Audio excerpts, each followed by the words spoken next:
There has been a lot of talk in the news recently about the honor killings of daughters and occasionally sons of families in the EU and the US. Some people are demanding that these killings be treated the same as premeditated murder. Those people seem to be ignoring the culture and history of the communities and families involved.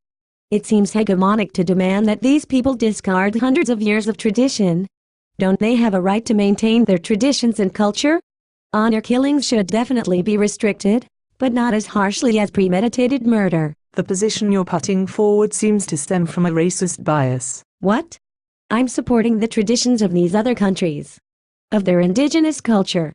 How is respecting their culture racist? So if someone grows up in culture X and subsequently moves to a country where culture Y is dominant, if the practices of culture X break the law in this new country, the lawbreaker should be treated more leniently than a lawbreaker native to the new country? Definitely. So, take for example someone from Pakistan, where there is a culture of honor killings, who moves to Belgium. They subsequently shoot and kill a woman in their own family for honor-related reasons. They should be treated more leniently than someone born and raised in Belgium? Yes. What if that someone is a second-generation immigrant who has spent the bulk of their time immersed in the culture of their family? Or third generation? Or fourth? Should they also be treated leniently? I think so. Yes. What about the Mormons of bountiful Canada, who for generations have basically kept the women and children of their community as chattel to be worked and impregnated as necessary?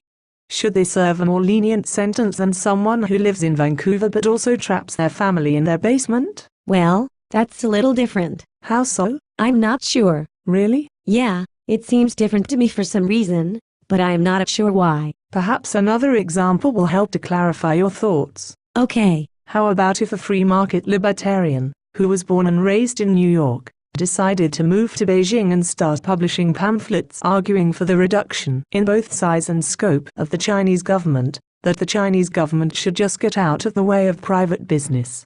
Should the Chinese government treat the person raised in the American culture more leniently than a Chinese person raised in China? Well, no. Why not? Doesn't that fit your original argument? That people raised in a culture outside of a particular country shouldn't be held to the laws of that particular country, but that the culture in which they were raised should be taken account of? It was, but I wasn't thinking about Americans moving to China. You were thinking about people of color moving to North America and the EU. So do you still think that your opinion is valid with regards to people from the Mideast? Yes. Why? What's the difference here? Why shouldn't the American be treated leniently when they move to China? Well, they should know better. And the folk from the Mideast? They just don't know better? No. So white people who move to foreign countries are de facto better educated and better able to control themselves than people of color who move to another country? When you put it like that, it seems to be a pretty racist viewpoint. I agree. Unfortunately, it gets worse. Worse? How so? If we take the view that the value of a person to society is indicated by the penalty imposed on someone who harms that person, under your argument, in a family of color if someone kills a family member, the sentence should be less than the sentence handed out to a white family.